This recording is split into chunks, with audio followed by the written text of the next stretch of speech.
여러분, 1919년 3.1 운동하면 가장 먼저 어떤 장면이 떠오르시나요? 보통은 그 역사 교과서에서 수없이 봤던 민족 대표 33인의 이름이나 유관순 열사를 많이들 떠올리시겠죠? 네, 맞아요. 탑골공원을 가득 메우고 태극기를 흔들던 엄청난 인파도 생각나실 거고요. 그렇죠. 아주 익숙한 장면들입니다. 하지만 오늘 우리가 함께 파헤쳐볼 이 자료들의 더미는 그 거대한 역사의 물결 이면에 가려져 있던 완전히 다른 이야기를 품고 있습니다. 네, 맞습니다. 저 역시 이 기록들을 샅샅이 분석하면서 참 깊은 생각에 잠겼었거든요. 그러니까요. 우리의 미션은 명확합니다. 교과서에 굵직한 헤드라인에 가려져 있던 투쟁의 가장 뜨거운 최전선에 섰던 3명의 여성에 대한 숨겨진 서사를 발굴해내는 것.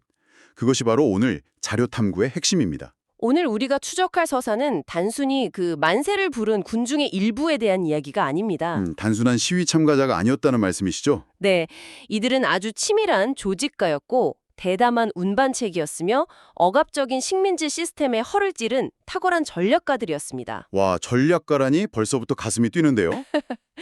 이들이 남긴 문헌과 신문 기록들을 따라가다 보면 시대의 한계에 부딪히면서도 믿을 수 없는 용기를 냈던 이름 없는 영웅들의 발자취를 아주 생생하게 마주할 수 있습니다. 맞아요. 그동안 우리가 몰랐던 진짜 숨은 영웅들의 이야기죠. 본격적인 인물 탐구에 앞서 이 모든 사건의 무대가 되는 1919년 초의 시대적 분위기를 여러분과 함께 짚어보고 싶습니다. 아주 중요한 포인트입니다. 배경을 알아야 이분들의 행동이 얼마나 대단했는지 이해할 수 있으니까요. 제가 자료를 읽어보니까 당시 한반도는 막 그야말로 폭발 직전의 압력솥 같았다고 하더라고요. 새 벽두의 덕수궁에서 고종 황제가 갑작스럽게 승하했잖아요. 네, 그랬죠. 일제에 의해 독살당했다는 소문이 쫙 퍼지면서 억눌렸던 한국인들의 분노가 임계점에 달했다고요. 자, 이건 한번 파헤쳐 볼까요? 대체 당시 안팎으로 어떤 일들이 벌어지며 이 거대한 불꽃을 준비하고 있었던 건가요? 당시 상황을 제대로 이해하려면 국제 정세와 국내의 톱니바퀴가 어떻게 절묘하게 맞물렸는지 봐야 합니다. 밖으로는 어떤 변화가 있었죠? 제1차 세계대전이 끝나가며 미국 윌슨 대통령이 민족 자결주의를 제창했습니다. 아, 우리 민족의 운명은 우리가 결정한다는 그 선언이군요. 맞습니다. 여기에 파리 강화회의가 열린다는 소식까지 전해지면서 조선의 지식인과 종교계는 엄청난 희망을 품게 되죠. 지금이 아니면 안 된다. 이런 절박함도 있었겠네요. 네, 정확합니다. 흥미로운 건 이 움직임이 철저히 지하에서 고도의 보안 속에 이루어졌다는 점입니다. 철저한 보안 속에서요? 네, 2월 27일에 천도교가 운영하던 보성사라는 인쇄소에서 무려 2만 1000매의 독립선언서가 밤을 새워 비밀리에 인쇄됩니다. 네. 잠깐만요. 1919년에 2만 1000장이요? 네, 상상이 잘 안 가시죠? 당시 일제 헌병경찰의 감시가 촘촘하기로 악명이 높았을 텐데 어떻게 그 엄청난 분량의 종이뭉치를 들키지 않고 찍어내서 전국으로 보낼 수 있었던 거죠? 이건 막 거의 첩보 영화 수준 아닌가요? 정말 첩보 영화가 따로 없었죠. 그게 바로 당시 천도교, 기독교, 불교 등 종교계가 구축해둔 네트워크의 힘이었습니다. 아, 종교계 조직망을 활용했군요. 그렇습니다. 찬도교의 지역 교구령과 기독교계 학교라는 점조직을 활용해서 수만 장의 종이를 수레에 숨기거나 보찜에 넣어 은밀히 배달한 겁니다. 세상에 수레나 보찜에 숨겨서 전국으로 날랐다니. 이렇게 촘촘하게 깔린 도화선 덕분에 3월 1일 서울을 비롯해 평양, 원산 등 전국 10여 개 도시에서 동시다발적으로 기습적인 만세 소리가 터져나올 수 있었습니다. 그렇게 전국이 들끓던 한복판에서 우리의 첫 번째 인물이 등장하는군요. 제가 기록을 보다가 정말 크게 놀란 게 경기도 수원 출신의 이선경이라는 분의 나이였어요. 본명이 이예기라고 되어 있던데요. 네, 당신 아이가 아주 어렸죠. 당시 17살이었고 숙명여학교 2학년에 재학 중이었다고요. 여러분, 지금으로 치면 고등학교 2학년 학생입니다. 정말 어린 나이입니다. 이 어린 학생이 남대문역 앞 시위에 한가운데 있었다는 게 참 믿기지 않는데요. 구체적으로 어떤 일이 있었던 건가요? 3월 5일 아침에 남대문역 시위는 학생 세력이 주도한 아주 대규모의 조직적 항쟁이었습니다. 학생들이 앞장선 거군요. 네, 당시 신문이나 경찰의 진압 기록을 보면 수천 명의 학생과 시민이 보심각을 거쳐 대한문 앞까지 행진을 이어갔다고 되어 있습니다. 수천 명이나요. 엄청난 규모네요. 이때 일제경찰과 기마대가 무작위하게 군중 속으로 돌진해 들어옵니다. 부상자가 속출하고 수백 명이 체포되는 아비규환의 현장이었죠.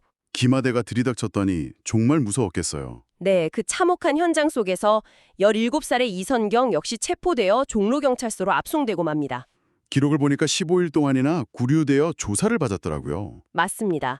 아주 고된 시간이었을 겁니다. 다행히 무죄로 풀려나긴 했지만 어린 나이에 경찰서에서 겪은 공포가 엄청났을 것 같아요. 보통 사람이라면 저라도 두려워서 당분간 몸을 숨기고 지내지 않았을까요? 그게 아마 가장 합리적인 추론이겠죠. 사람이라면 당연히 느낄 공포니까요. 그렇죠. 하지만 이선경의 다음 행보를 보여주는 자료들을 보면 그녀는 공포에 굴복하는 대신 완전히 다른 길을 선택합니다. 다른 길이라면요? 여기서 포기하거나 숨지 않고 오히려 더 깊고 치밀한 지하 조직의 세계로 진화해 들어간 겁니다. 와, 진화라는 표현이 딱 맞네요. 이듬해인 1920년 6월에 수원 삼일여학교의 교사 차인재 등의 권유를 받고 구국민단이라는 비밀 결사 조직에 가담하게 됩니다. 구국민단이요? 이름부터가 벌써 심상치 않은데 단순히 거리에서 만세를 부르는 것을 넘어선 본격적인 항일 지하 조직의 멤버가 된 거군요. 네, 조직적인 항일운동의 길로 들어선 거죠. 그런데 제가 자료를 보다 보니까 여기서 이선경이 구제부장이라는 직책을 맡았다는 대목이 있더라고요. 구제부장이라는 게 구체적으로 어떤 역할을 수행하는 자리였나요? 아주 핵심적인 질문입니다. 구국민단은 무단 통치 시절, 그러니까 헌병들이 칼을 차고 조선인을 통제하던 극한의 억압 속에서 활동하던 조직이었습니다. 헌병 경찰제가 시퍼렇게 살아있던 때잖아요. 그렇죠. 여기서 구제부장은 말 그대로 돕고 구제하는 역할, 즉 일제에 체포되어 감옥에 갇힌 독립운동가들의 유족을 비밀리에 찾아가 재정적으로 지원하고 돌보는 가장 중요한 보직이었습니다. 아, 남겨진 가족들을 보살피는 일이었군요. 너무나 중요한 역할이네요. 네. 게다가 매주 금요일마다 동지들과 모여 독립운동의 방향을 모색하고 대한민보 같은 항일신문을 몰래 배포하는 아주 위험천만한 임무도 함께 수행했습니다. 세상에, 투쟁의 후방에서 동지들의 가족을 챙기고 조직의 핏줄 역할을 한 거네요. 그러다 더 큰 꿈을 품고 상하이 임시정부로 가려던 계획을 세웠다고요? 네. 그녀의 목표는 상하이로 건너가 적십자 간호부가 되어서 임시정부의 독립전쟁을 최전선에서 돕겠다는 것이었습니다. 그 어린 나이에 상하이까지 갈 결심을 하다니 대단합니다. 하지만 1920년 8월 수원을 떠나 사월에 도착했을 때 첩보를 입수한 일제경찰에게 또다시 체포되고 맙니다. 아, 안타깝네요. 이번에는 단순한 구류가 아니었습니다. 신문 조서를 보면 해가 바뀌도록 고강도의 신문과 지독한 고문이 이어졌습니다. 고문까지요? 네, 그런데도 그녀는 끝끝내 조직의 비밀을 발설하지 않고 버텨냅니다. 결국 징역 1년형을 선고받게 되죠. 1년형을 받고 8개월 동안 옥고를 치르다가 풀려나 수원으로 돌아왔잖아요. 그런데 모진 고문의 후유증 때문에 석방된 지 불과 9일 만에 순국했다는 대목에서는 정말 가슴이 아파서 제가 자료를 더 읽기가 힘들더라고요. 정말 비극적인 일이죠. 17살의 시위에 나섰고 19살의 꽃다운 나이에 목숨을 잃은 겁니다. 19살이라뇨? 너무나 안타깝습니다. 이는 단지 운이 나빴던 한 개인의 안타까운 죽음이 아닙니다. 네. 식민 지배 체제 아래서 독립이라는 인간의 가장 기본적인 권리를 외쳤다는 이유만으로 당시 수많은 청년들이 감내해야 했던 가혹한 대가이자 국가폭력의 참혹한 현실을 대변하는 사건입니다. 맞습니다. 여러분도 이 어린 소녀가 감당해야 했을 공포와 그럼에도 꺾이지 않았던 의지를 한번 상상해 보셨으면 합니다. 10대 학생이 도시 한가운데서 비밀 조직의 핵심으로 활동했다는 사실 자체가 저에게는 엄청난 충격이네요. 그런데 전문가님, 여기서 하나 궁금한 점이 생겼습니다. 네, 말씀하시죠. 서울이나 수원 같은 도시 지역에서는 종교계의 인맥이나 학교가 있어서 이렇게 조직적으로 움직였다 쳐도 그 삼엄한 경찰의 경계망을 뚫고 지방 깊숙한 곳까지 어떻게 만세운동의 불씨가 전달될 수 있었을까요? 아주 좋은 질문입니다. 이 의문을 완벽하게 풀어줄 두 번째 인물이 있죠. 바로 개성의 호수돈여학교 학생이었던 조화벽입니다. 맞습니다. 도시에서 불붙은 저항을 농촌과 지방으로 확산시키는 것은 완전히 다른 차원의 물리적, 전략적 난제였습니다. 교통도 불편하고 감시도 심했을 테니까요. 조화벽의 이야기는 당시 여성들이 이 장벽을 어떻게 뛰어넘었는지를 극적으로 보여줍니다. 그녀 역시 앞선 이성경처럼 적극적인 행동파였거든요. 어떤 행동을 했나요? 3월 3일 개성에서 조화벽과 친구들은 기숙사 뒷문으로 몰래 빠져나갑니다. 그러고는 보란듯이 헌병대 옆에서 태극기를 흔들며 만세를 외쳤습니다. 네, 시내 한가운데도 아니고 헌병대 바로 앞에서요? 네, 대담하죠. 발각되면 어떻게 될지 뻔히 알면서도 그런 대담한 행동을 했다니 정말 놀랍습니다. 결국 학교엔 휴교령이 떨어지게 되죠. 맞습니다. 휴교령 이후 조화벽도 고향인 강원도 양양으로 향하는 기차에 오르게 됩니다. 여기서 정말 흥미로운 점은 그녀가 고향으로 돌아가는 그 기차 안에서 엄청난 운반 작전을 수행하고 있었다는 겁니다. 전문가님, 이 기발한 작전의 디테일을 좀 설명해 주시죠. 여기서 주목할 만한 흥미로운 사실은 조화벽이 독립선언소를 숨긴 장소가 다름 아닌 버선, 그러니까 우리가 아는 그 전통 양말 속이었다는 점입니다. 버선 속이요?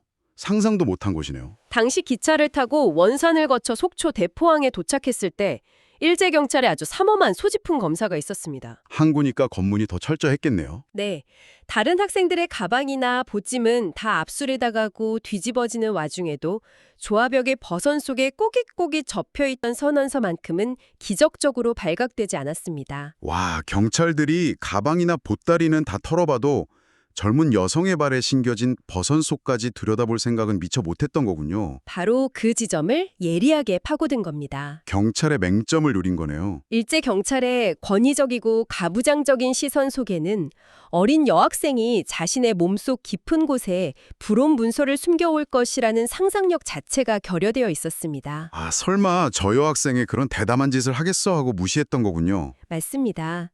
조화벽은 식민 권력에 가진 그 치명적인 맹점을 완벽한 전술로 역이용한 셈이죠. 정말 통쾌하네요. 목숨을 걸고 운반한 이 낡은 종이 한 장은 양양의 감리교 청년 김필선에게 무사히 전달되었습니다. 그리고 면사무소 등사판으로 수백 장 복사되어 마침내 4월 4일 양양 만세운동을 폭발시키는 결정적인 촉매제가 됩니다. 이건 정말 영화 속 한 장면이 따로 없습니다.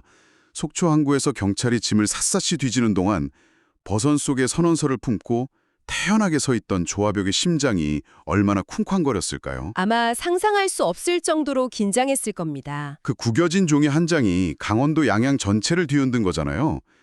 게다가 양양 만세운동 당일에도 직접 장터에 나가 사람들에게 타격기를 나눠주며 시위를 이끌었다고 기록되어 있던데요. 그 이후의 삶도 참 헌신적이더라고요. 네.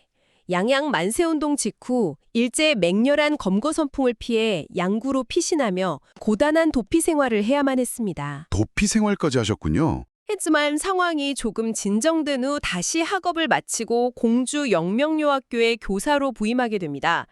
그런데 이 시기에 인연이 또 한 번 역사의 궤적과 놀랍게 조우합니다. 어떤 인연이죠? 바로 그곳에서 우리가 잘 아는 유관순 열사의 동생들을 돌보게 된 것입니다. 아, 유관순 열사의 가족과 만나게 된 거군요. 네, 훗날 유관순 열사의 오빠인 유우석과 결혼하게 되고요.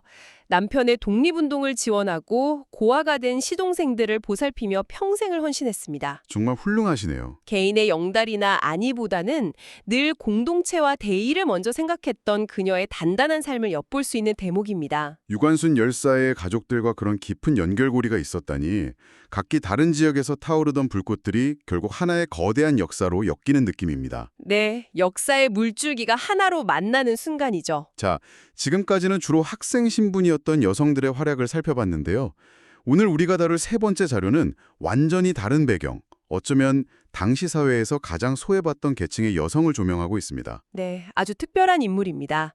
다시 수원으로 돌아와서 수원의 꽃이라 불렸던 기생 김향화, 본명 김순희의 이야기입니다. 우리가 독립운동의 주체를 떠올릴 때 흔히 엘리트 지식인이나 학생을 떠올리지만 만세운동의 불길은 신분과 직업을 가리지 않았습니다. 기생들도 독립운동에 참여했다는 사실이 참 새롭게 다가옵니다. 김양화의 삶을 들여다보는 것은 당시 하층민 여성들이 처했던 이중의 고통을 이해하는 데 필수적입니다. 그녀는 극심한 가난 때문에 15살 어린 나이에 결혼했다가 3년 만에 이혼했고요. 너무 안타까운 사연이네요. 아버지가 돌아가신 후 가족의 생계를 부양하기 위해 어쩔 수 없이 기생의 길을 선택해야만 했던 인물입니다. 자료를 보니 춤과 노래에 아주 출중해서 기생조합 내에서도 선구적인 역할을 했다고 하더라고요. 생존을 위해 그 길을 택해야 했지만 고종 황제가 승하했을 때 김양화와 동료 기생 20여 명이 소복을 입고 집신을 신은 채 대한문 앞까지 상경해 통곡을 했다는 기록이 있습니다. 네, 그런 기록이 뚜렷하게 남아있죠. 이들의 마음속에 품고 있던 비애와 애국심이 얼마나 깊었는지 짐작이 갑니다. 그런데 수원의 만세운동 계획이 정보 누설로 번번이 실패하자 김영화가 아주 치밀하고 기발한 작전을 세웠다고요? 여기서 이들이 세운 작전의 디테일을 살펴보면 그 전략적 사고에 정말 감탄하게 됩니다. 어떤 작전이었죠? 당시 일제는 이른바 위생관리라는 명목하에 식민지의 기생들에게 아주 수치스럽고 모멸적인 정기 성병 검사를 강요하고 있었습니다. 아, 강제 검사였군요. 정말 모욕적이었겠어요. 네, 일제 경찰의 감시망이 촘촘하게 깔려있는 수원 읍내 한복판에서 대규모 시위를 벌이기 위해 김양화와 30여 명의 동료 기생들은 바로 그 굴욕적인 검사가 있는 날 3월 29일을 거사일로 정해버립니다. 와, 잠깐만요. 경찰이 강요한 그 수치스러운 검사 일정을 일종의 합법적인 모임 핑계로 삼아서 관공서 한복판으로 진입한 거네요. 정확합니다. 일제 통제 수단을 역으로 무기화하다니 이건 정말 소름 돋을 정도로 대담한 전략입니다. 이걸 더 큰 그림과 연결해보면 자해병원 앞에서 벌어진 이 시위가 지니는 의미가 얼마나 거대한지 깨달을 수 있습니다. 어떤 의미가 있는 걸까요? 일제는 검사의 명분으로 여성의 몸을 국가가 강제로 통제하고 관리하려 했습니다. 김양화와 동료들은 의심을 피해 병원으로 모인 뒤 치마폭에 숨겨둔 태극기를 꺼내들고 일제히 만세를 불렀습니다. 와, 그 현장을 상상하니 정말 벅차오르네요. 이는 식민 권력에 대한 항일 저항인 동시에 여성의 신체와 존엄을 짓밟는 비인간적인 억압 시스템 그 자체에 대한 가장 뼈아프고 지적인 반격이었습니다. 이 시위는 수백 명의 상인과 노동자들이 합류할 정도로 격렬하게 타올랐죠. 진짜 가슴이 뜨거워지면서도 통쾌한 장면입니다. 가장 멸시받던 계층의 여성들이 가장 주체적인 방식으로 제국주의의 일격을 가한 거잖아요. 네, 역사적으로도 아주 상징적인 사건입니다.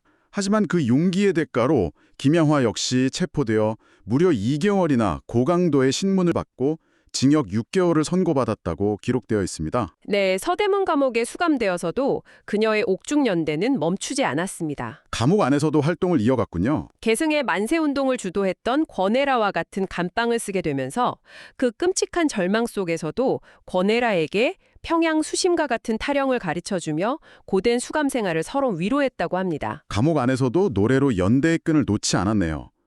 하지만 제가 자료를 보면서 가장 씁쓸했던 부분은 바로 출소 후의 이야기였습니다. 네, 그 부분은 참 마음이 무겁죠.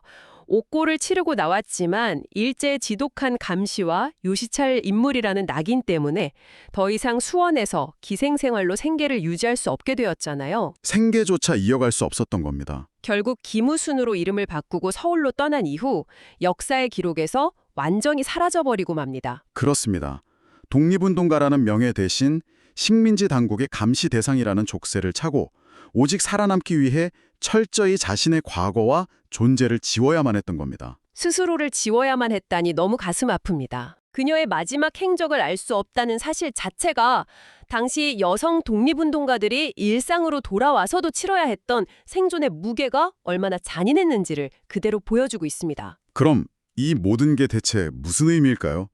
여러분, 오늘 우리가 함께 들여다본 이 세 여성, 10대 비밀결사대원 이선경, 버선 속에 선언서를 숨겨 나른 조화벽, 그리고 가장 억압받는 자리에서 시스템의 허를 찌른 김양화의 이야기가 100년이 지난 지금 우리에게 어떤 메시지를 던지고 있는 걸까요? 오늘 다룬 자료들이 종합적으로 증명하는 사실은 단 하나입니다. 1919년의 3.1운동은 결코 역사책에 굵은 글씨로 적힌 소수의 엘리트나 민족 대표들만이 이끈 위에서부터의 투쟁이 아니었다는 점입니다. 민중 전체의 역사였다는 거군요. 수많은 여성들은 일제의 핍박과 낡은 가부장적 억압이라는 이중의 사슬 속에서도 누군가의 지시를 기다리지 않고 스스로 움직였습니다. 누구보다 능동적이고 주체적이었네요. 이들의 치밀한 조직력과 대담한 전술은 독립운동의 거대한 불길을 일으키는 완벽한 마중물 역할을 해냈습니다. 이들이 목숨을 걸고 뚫어놓은 길을 따라 농민, 노동자, 상인들이 합류하며 참여 주체가 폭발적으로 확대될 수 있었던 것이죠. 마중물이 되어 큰 변화를 이끌어낸 거군요. 이는 식민지배에 저항하는 동시에 기존 사회의 틀까지 스스로 깨부순 엄청난 역사적 진일보였습니다. 마중물이라는 표현이 뇌리에 아주 깊게 박힙니다. 펌프에서 맑은 지하수를 끌어올리기 위해 제일 먼저 부어야 하는 한 바가지의 물.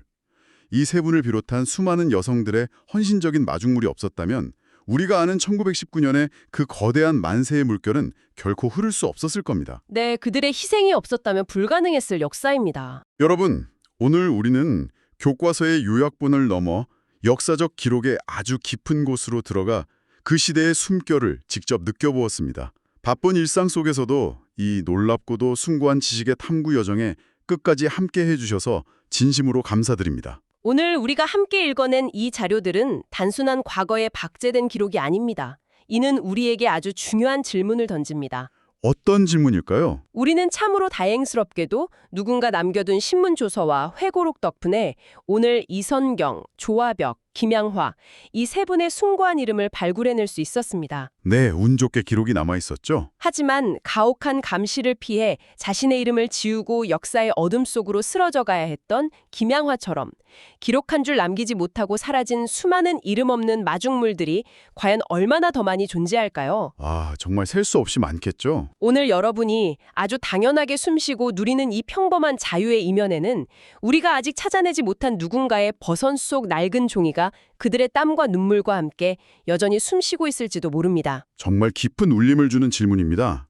여러분, 오늘 탐구가 끝난 후에도 여러분의 주변을 채우고 있는 그 당연한 것들이 결코 당연하게 주어지지 않았음을 기억하며 새로운 시선으로 한 번쯤 돌아보게 되시길 바랍니다. 오늘 저희가 준비한 깊고 흥미로운 지식의 탐합은 여기까지입니다. 수고하셨습니다. 다음번 자료 탐구 시간에도 여러분의 지적 호기심을 완벽하게 채워줄 한 번도 들어보지 못한 놀라운 이야기들을 한가득 안고 다시 돌아오겠습니다. 함께해 주신 여러분, 다음 시간까지 안녕히 계세요.